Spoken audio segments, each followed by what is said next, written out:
yan. Daw bata ka ba dyan, pre? Oh? Mga igar?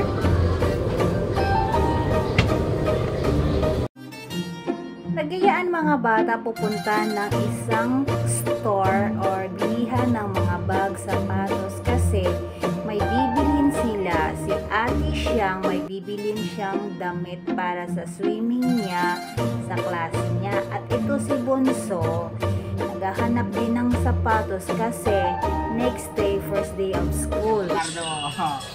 Sukawe. Pidira sa ulo. Tagbang singgit tanggol!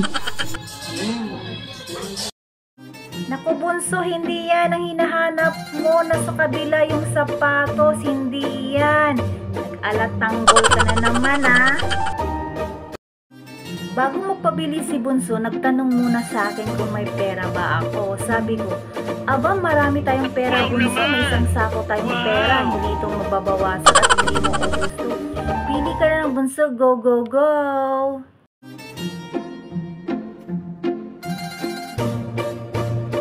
At ito si Ate Siyang hindi pa tapos, hindi pa nakita yung hinahanap niya.